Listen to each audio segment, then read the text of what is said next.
Hello everyone, my name is Akhil Roy और आप सभी का स्वागत है हमारे चैनल पे। ये वीडियो बहुत ख़ास है बिकॉज़ इस वजह में मैं बात करने वाला हूँ कि आपको एक बड़ा सेक्शन बिहार स्पेशल कैसे तैयार करना है। तो अगर आप वीडियो में अगर 5-6 मिनट तक अपना इन्वेस्ट करेंगे तो मुझे लगता है कि आप एक बहुत अच्छा कुछ सीख के जाने वाले हैं, जो कि आपके बिहार स्पेशल को कंप्लीट करने में बहुत ही ज़्यादा कारगर साबित होने वाला है। तो वीडियो में बने रहिएगा और बस ये आपसे एक ही इंतज़ार है कि अगर आपको वीडियो हेल्पफुल लगे तो आप शेयर कर दीजिएगा या फिर वैसे लोगों को बता दीजिएगा जिनमें अभी भी कन्फ्यूज़न है कि वो बिहार स्पेशल को कैसे तैयार करने वाले हैं। इस वीडियो में मैं सारी कुछ बताने वाला हूँ बिहार स्पेशल के लिए। कौन से बुक पढ़ना है, कौन से यूट्यूब चैनल अगर कोई है तो वो कौन सी यूट्यूब चैनल को फॉलो करना है, और ये सारी रिसोर्सेज अगर आपके पास हो जाती है तो फिर उनको कैसे पढ़ना है, तो सारी चीज़ों के बारे में बात करूँगा। लेकिन उससे पहले हम ये देख लेते हैं कि बिहार स्पेशल से क्वेश्चन पिछले कुछ सालों में किस तरीके से आए। तो ट्रैक रिकॉर्ड देखें तो अच्छा ही है। एवरेज उसके लगभग 16 क्वेश्चन आते हैं, ठीक है। अगर एवरेज निकाल के देखा जाए तो हर साल 16 क्वेश्चन आते हैं। वैसे हर साल 16 क्वेश्चन तो नहीं आते, ठीक है, कभी कभी कम भी हुआ है। तो जैसे कि सबसे कम इन्होंने 48वें से 52वें में सबसे कम पूछा, लगभग 8 से 9 के करीब। और इधर यहाँ ये वाली जो लाइन है ये 25 को दिखाती है। तो लगातार 25 क्वेश्चन 25 25 53 से लेकर के 62 तक उन्होंने 53 क्वेश्चन पूछा है। 66 में इन्होंने लगभग कुल मिलाकर के यही कुछ हम कह सकते हैं कि 22-23 क्वेश्चन पूछा है। तो कुल मिलाकर हम ये कह सकते हैं कि अच्छा खासा वेटेज है, ठीक है। और मैंने अगर आपके हमारे पिछले अगर आप सब्सक्राइबर अगर अपने पिछले हमारे कुछ वीडियोज़ देखे हुए तो मैंने आपको बताया है कि अगर आपको बीपीएससी क्रैक करना है तो आपको बिहार स्पेशल, फिर करंट अफेयर, फिर हिस्ट्री और फिर साइंस, इन चारों पे कमांड होना चाहिए। तो कुल मिलाकर के इसी के लिए आपको बिहार स्पेशल तो पढ़ना ही पढ़ना पड़ेगा, राइट। तो ये देख लीजिए कि आपको ये बात तो समझ आ जानी चाहिए कि हाँ, इसका एक अच्छा खासा वेटेज है और इसको हमको प्रिपेयर करना है, इसको हम इग्नोर नहीं कर सकते, ठीक है। इन्हीं 4 सब्जेक्ट को पढ़ने के बाद 110 से ज़्यादा आप मार्क्स गेन कर सकते हैं, राइट। तो ये देख लीजिए। अब हम बात करते हैं कि इसको किस तरीके से हम तैयार कर सकते हैं, ठीक है, इसको किस तरीके से तैयार कर सकते हैं। तो बिहार स्पेशल स्ट्रेटजी तैयार हैं आप लोग। तो इंपॉर्टेंट टॉपिक की अगर बात करें, हिस्ट्री, ज्योग्राफी और इकोनॉमिक्स, आपको इसको तैयार करना है, एकदम मस्ट है तैयार करना। और एक और बात समझिए, जैसे कि मैंने हम बताया कि हिस्ट्री वाला जो पोर्शन है, हिस्ट्री वाले पोर्शन से सबसे ज़्यादा क्वेश्चन पूछा जाता है। लेकिन एक चीज़ आपको बहुत याद रखने वाली बात है, ये है कि हिस्ट्री का जो मॉडर्न हिस्ट्री है ना, हिस्ट्री में जो वो सबसे नया वाला जो पार्ट जिसको मॉडर्न हिस्ट्री कहते हैं, उसके जो भी इवेंट हुए हैं वो बिहार से जोड़ करके क्वेश्चन पूछे जाते हैं। इस वजह से भी बिहार स्पेशल बहुत ज़रूरी है। तो भले आपको वहाँ दिख रहा है कि 30 क्वेश्चन या 25 क्वेश्चन, तो ये तो एकदम डायरेक्टली बिहार से रिलेटेड हैं। लेकिन वैसे भी इवेंट जो कि नेशनल लेवल पे हुए, जैसे असहयोग आंदोलन हो गया, जैसे सविनय अवज्ञा आंदोलन हो गया, क्रिप्स मिशन हो गया, इन सारे इवेंट में बिहार के तरफ से क्या चीज़ें रही हैं, ये बिहार के तरफ से किसने इसको लीड किया, इस तरीके से क्वेश्चन आजकल पूछे जा रहे हैं। इस हिसाब से भी बिहार स्पेशल को पढ़ना बहुत ज़रूरी है। तो कमिटेबली अगर आप कुल मिलाकर के पूछे कि इन सब को लेकर के सर कितने क्वेश्चन आ रहे हैं, तो मैं आपको बताऊँ कि 40 से ज़्यादा क्वेश्चन आएंगे, ठीक है। इसलिए भी बिहार स्पेशल पढ़ना बहुत ही ज़्यादा ज़रूरी है, समझ रहे हैं आप। तो हिस्ट्री, ज्योग्राफी और इकोनॉमिक्स अगर आप तैयार कर लेते हैं तो ये बिहार स्पेशल का, तो आपका लगभग क्वेश्चन हो जाएगा। इकोनॉमिक्स में भी आपको पूरा इकोनॉमिक्स नहीं पढ़ना है, ठीक है। अगर एनसीईआरटी अगर आप पढ़ने के लिए इच्छुक हैं तो आप मैक्रो इकोनॉमिक्स पढ़िए, मैक्रो इकोनॉमिक्स, ठीक है। 60-65 रुपये की किताब आती है, वो ले लीजिए, और नहीं तो फिर पीडीएफ ले लीजिए, पीडीएफ से भी पढ़ सकते हैं आप, ठीक है। तो ये इकोनॉमिक्स का मैक्रो इकोनॉमिक्स ले लीजिए। और इसका इकोनॉमिक्स का जो आता है क्या कहते हैं उसे, इकोनॉमिक सर्वे डाउनलोड कर लीजिए और उसको देख लीजिए, उससे भी क्वेश्चन 4-5 क्वेश्चन लड़ जाते हैं, ठीक है। तो वो कर लीजिए। अब बुक्स की बात जहाँ तक बात करें तो बुक्स तो मैंने 4 किताबें आपको बता दी हैं, लेकिन इसमें से कोई एक ले लीजिए, ठीक है।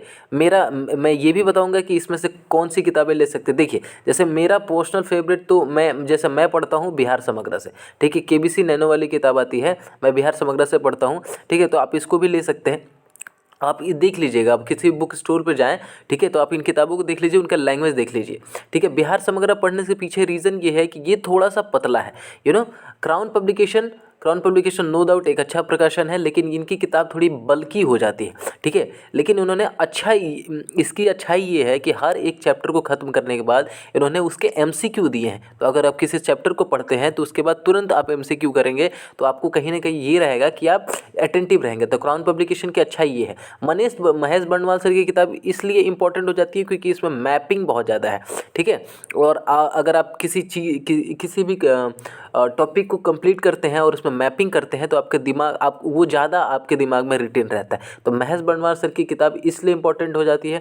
इम्तियाज़ अहमद की किताब इसलिए ज़्यादा इंपॉर्टेंट है क्योंकि इम्तियाज़ अहमद सर जो है ना वो बीपीएससी में भी किसी पद पे हैं, राइट। और तो उनकी किताब काफ़ी पहले से चीर प्राचीन काल से उसकी उनकी किताबें चलती आ रही है। उनकी थ्योरी वाली और उनके ऑब्जेक्टिव वाली दोनों किताब आती हैं। थ्योरी वाली थोड़ी सी बल्कि है और वो बहुत ही ज़्यादा कठिन है, ठीक है। तो अगर आप चाहें तो इम्तियाज़ अहमद की किताबें ले सकते हैं, बट उनकी लैंग्वेज उतनी अच्छी नहीं है जितनी कि क्राउन और महस और बिहार समग्र में, मतलब जो सिंपल तरीके से जो बता रहा हूँ, ठीक है। तो इम्तियाज़ अहमद की थ्योरी वाली थोड़ी सी टफ पड़ जाएगी, लेकिन आपको ऑब्जेक्टिव लेना ही लेना है। तो कुल मिला के बिहार के लिए 2 किताबें ले लीजिए, इन तीनों में से कोई एक ले लीजिए और एक इनकी ऑब्जेक्टिव ले लीजिएगा। इन तीनों में से कोई एक आप ले लीजिए और उसको करते जाइएगा, 2-3 बार कीजिएगा। और जब आपको लगेगा कि हाँ कुछ चीज़ें मेरे हाथ में आने लगी हैं तो उसका ऑब्जेक्टिव आप लगाइएगा इसके इम्तियाज़ अहमद वाली किताब से, ठीक है भाई। तो बुक्स का हो गया। अब यूट्यूब चैनल अगर कुछ है तो मैं बता देता हूँ। देखो यूट्यूब चैनल 2 है, एक तो एडुटेरिया, उनकी 13 ही वीडियो है। परवीन सर ने 13 वीडियो बनाई है। और अगर आप ये सोचते हैं कि सिर्फ एडुटेरिया की ये 13 वीडियो देख करके मेरा हो जाएगा तो बिल्कुल भी नहीं, आप गलत सोच रहे हैं। एडुटेरिया से 13 वीडियो को देखने के बाद आपको एक छोटा हल्का फुल्का ओवरव्यू मिल जाएगा कि पढ़ना कैसे किस तरीके से करना है। तो इनका रेफरेंस ले सकते हैं और इससे आप इस किताब को पढ़िएगा तो आपको बड़ा मजा आएगा, आपको समझ आ जाएगा।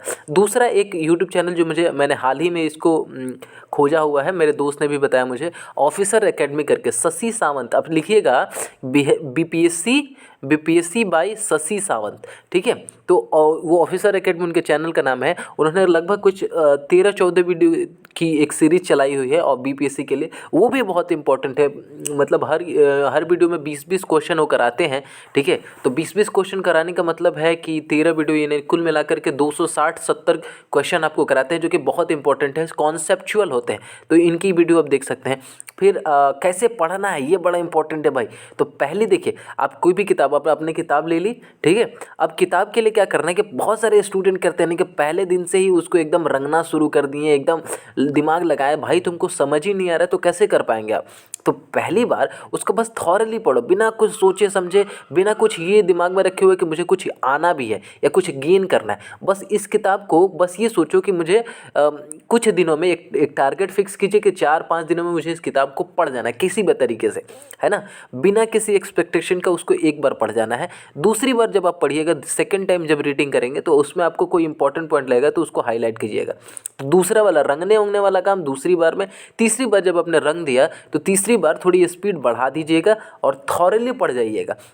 जब आप किसी किताब को 3 बार पढ़ते हैं ना तो कहीं ना कहीं आपके दिमाग में कुछ ना कुछ तो आ ही जाता है। आपकी इतना भी तो लुल नहीं है, ठीक है। तो इतना पढ़ लेने के बाद आप क्या कीजिएगा कि वो इम्तियाज़ सर की किताब उसके बाद इसकी यूज कीजिएगा उसका सॉल्व एमसीक्यू करने के लिए, ठीक है। एमसीक्यू सॉल्व हो जाएगा तो कहीं ना कहीं आपका बहुत अच्छा तरीके से बिहार स्पेशल तैयार हो जाएगा। और यकीन मानिए मेरा मार्क माई वर्ड की हिस्ट्री में भी बिहार स्पेशल से ही बिहार से ही जुड़े हिस्ट्री पूछे जाएंगे। इसलिए बिहार स्पेशल पढ़ना बहुत ही ज़्यादा ज़रूरी है। आपके आगामी भविष्य के लिए मैं बहुत ही ज़्यादा कामना करता हूँ। मैं आशा करता हूँ कि मेरी इस छोटी सी हेल्प से आपको कुछ ना कुछ फ़ायदा तो ज़रूर हुआ होगा। वीडियो पसंद आए तो लाइक शेयर सब्सक्राइब और दोस्तों में शेयर कर दीजिएगा। Thank you so much. Good night.